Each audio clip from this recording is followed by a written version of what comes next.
Saya dengar dari salah satu radio, berwudu boleh tanpa pakaian. Apa betul Ustaz? Kalau boleh apa dalilnya? Kalau tak boleh apa dalilnya?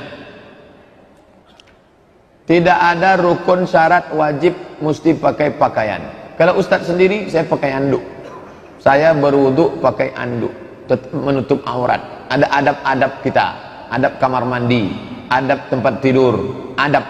Makanya tadi kita kaji kitab Al-Adab Al-Mufrad. Kalau cerita masalah adab, tutup aurat. Tapi kalau cerita masalah sah tak sah, sah. Apa dalilnya? Kata orang Yahudi, Musa tak mau mandi sama kita karena dia kena hernia. Maaf cakap, buah pelirnya besar. Bahasa Melayunya apa tuh? Bui. Musa tak mau mandi telanjang sama kita karena dia kena hernia, kata orang Yahudi. Musa kalau mandi di balik batu, ada batu besar, mandi Musa di situ. Sementara orang Yahudi mandi di sini ramai-ramai. Yahudi ini suka mandi telanjang. Musa mandi di balik batu. Tiap hari mereka aja, Musa, ente tak mau mandi sama kami karena ente kena hernia kan? Suatu hari Allah mau menunjukkan, digeser Allah waktu Musa sedang mandi, sedang menunduk, digeser Allah batu itu. Bergeser, mereka tengok Musa. Ternyata Musa tak kena hernia. Apa dalil dari situ? Bahwa Musa di balik batu itu telanjang. Dia hanya tidak mau ditengok orang. Ketika orang tak ada, dia tetap. Itu dalil orang yang mengatakan boleh mandi telanjang, tapi tak beradab. Kalau cerita sah tak sah, sah, tapi dia tak beradab. Bedakan antara fikih dengan adab. Fikih itu mengatur sah, makruh, wajib, rukun, syarat, wajib, sunat, sah tak sah. Tapi kalau sudah cerita adab, tata krama kepada Allah Subhanahu wa taala, cerita masalah akhlak, pakai basahan. Walaupun tak ada orang menengok. Orang yang rela tidak disolatkan kalau mati, apakah dia sudah kafir? Orang yang mengangkat pemimpin kafir itu kafir, walaupun dia tidak mengeluarkan statement. Walaupun dia tak mengeluarkan statement, jangan solatkan saya. Dia tak disolatkan itu kan karena dia dianggap gugur 4 fardu kifayah, tidak dikapankan, tidak dimandikan, tidak dikapankan, tidak disolatkan, tidak dimakamkan di pemakaman kaum muslimin. Jadi solusinya bagaimana? Dia mesti taubat, taubat nasuha. Pokoknya tak ada hancur di bawah hancur. Di dunia hancur, karir hancur, orang tak percaya, umat tak percaya, di akhirat neraka jahanam tempat dia. Satu-satunya jalan taubat.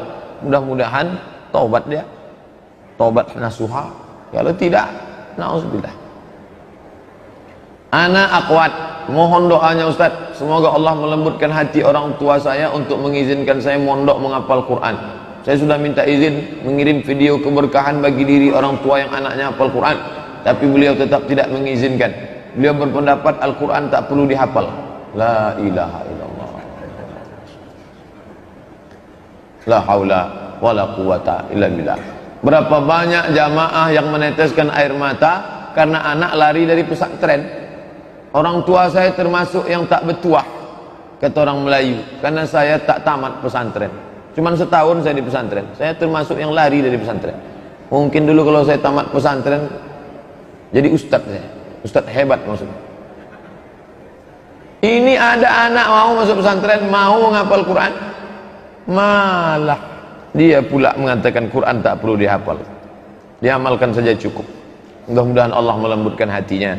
Iktibar pelajaran bagi bapak ibu sekalian, iktibar pelajaran bagi anak-anak muda sekalian. Yang kalian punya dapat orang tua mengizinkan kalian ngaji, memberi kalian motivasi untuk sekolah agama. Nih, masih ada di zaman sekarang nih orang tua yang melarang anak. Nanti di akhir majelis kita mohon kepada Allah Subhanahu wa taala, insyaallah. Anak yang hafal Al-Quran, nanti dia bangkit di padang mahsyar. Al-mahiru bil Quran, yang mahir baca Quran, ma'as safaratil kiramil bararah, dia akan bangkit bersama para malaikat. Anak yang hafal Quran, soleh, bisa dia memberikan syafaat pertolongan. Ada syafaat orang beriman, ada syafaat malaikat, ada syafaat Nabi Muhammad, ada syafaat Allah, ada syafaat Quran, ada syafaat anak-anak yang soleh. Ada pula orang yang hafal Quran, meninggal orang tuanya, Setiap hari dia ulang hafalannya 2 juz, mengalir pahala bacaannya. Beruntung betuah bapak ibu yang anaknya hafal Quran, anak itu mengulang hafalannya 1 hari 2 juz, maka mengalir bacaannya. Adapun anak yang tak pandai baca Quran, tak pandai mengaji, maka Al-Fatihah pun tak terkirimkannya. Bayangkan itu. Ini orang tua membuang tuah.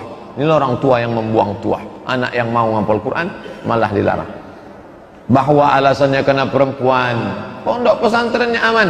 Ish Karimah. Itu sahabat kita yang di Solo. Sudah banyak anak-anak kita yang hafal Quran di Ish Karimah Solo. Maka kirimkan ke Solo, negerinya aman. Perjalanan sekarang pula aman, antarkan dia ke sana, dudukkan siap. Nggak salah rindu kepada anak, mati tak membawa anak, amal soleh itu yang akan dibawa. Justru kita bangga dengan dia bisa sekolah hafal Quran. Saya adik beradik kandung tak banyak, saya anak pertama, adik saya anak kedua, kami cuma berdua. Orang tua saya melepas saya kuliah 4 tahun di Mesir, 2 tahun di Maroko. 4 tahun di Mesir tak pernah saya pulang. Bukan saya 10 orang 10 pergi lamat, oh matilah, bukan begitu.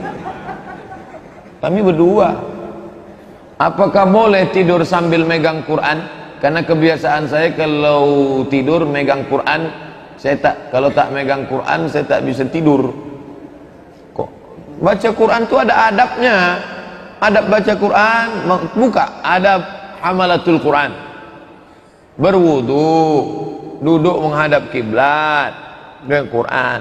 Tapi kalau ada orang yang menghafal, capek dia, miring dia ke kanan, miring sunnah Nabi, dipegangnya Quran, itu boleh menghafal Quran. Tapi adab-adab tetap dijaga. Yang pula mengangkang telungkup, macam megang novel ketika cinta bertasbih. Mana adab kita? Adab kepada kalam Allah Subhanahu wa ta'ala. Ada saat-saat tertentu orang yang menghafal Quran capek duduk sampai 2 jam 3 jam, miring dia ke kanan, tetap adabnya adab miring seperti dipegangnya Quran. Itu boleh, bisa. Mengambil ini mesti dari bawah, nanti kalau tidak masuk surat tilang. Apa hukum mengambil keuntungan lebih dari 400%?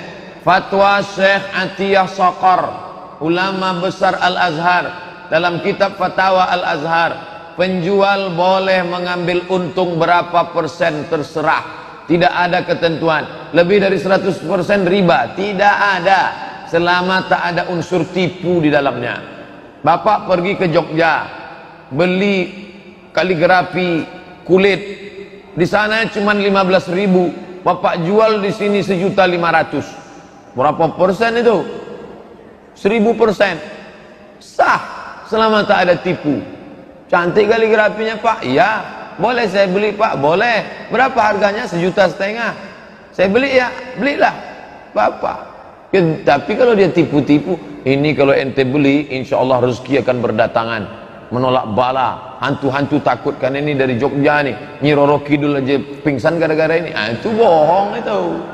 Selama tak ada unsur tipu, bohong, tak apa-apa. Buka fatwa Syekh Atiyah Saqar. Adakah penjelasan hadis atau salat Nabi tentang persentase pembagian keuntungan ketika Khadijah menitipkan barang dagangan kepada Nabi? Tak ada. Namanya mudharabah. Andai pun ada, itu tak bisa jadi dalil. Perbuatan Nabi kepada Khadijah tak bisa jadi dalil karena itu sebelum jadi Nabi. Perbuatan yang bisa menjadi dalil adalah setelah jadi Nabi, 22 tahun 2 bulan 22 hari. Kalau dibulatkan 23 tahun, itu yang bisa jadi dalil. Adapun dia sebelum jadi Nabi, maka tak bisa jadi dalil. Itu sekedar pelajaran saja. Mudharabah itu berapa? Ustaz, pinjam duit Pak Ustaz 10 juta. Saya mau ternak puyuh, ternak ayam. Saya mau buka kurs jahit menjahit. Nanti kita bagi untung sama, kalau rugi tanggung sama. Berapa pembagiannya? 50-50. Sah. 70-30 sah. 20-80 sah. Kalau gitu 10-90 sedikit betul lah. Jadi innamal bai'u an taradin, sama-sama ridha. Lanjutkan, silakan. Tak ada batasan. Pak Ustadz, sholat yang baik diterima Allah itu sholat yang gimana?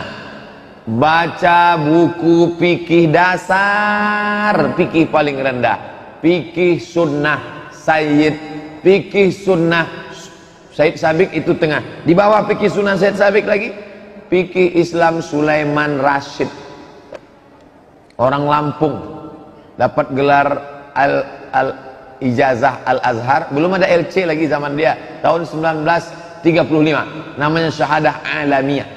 Itu orang Indonesia, spesialis fikih Syafi'i. Fikih dicetak bulan bintang, rukun syarat wajib sunat. Pelajari baik-baik rukun syarat wajib sunat. Apa yang kita lakukan Pak Ustadz kalau seandainya kita melihat aurat saudara kita yang lagi sholat, laki-laki? Tutup. Kalau yang bisa ditutup, misalnya dia pakai celana jeans. Anak-anak muda jangan lagi dipakai celana jeans yang pendek. Ini kan mau sholat, baju pendek, pakai celana jeans ke bawah, tutup. Kalau nampak kita naik, turut naik kan. Apalagi kalau kita kenal. Karena sholat dia batal.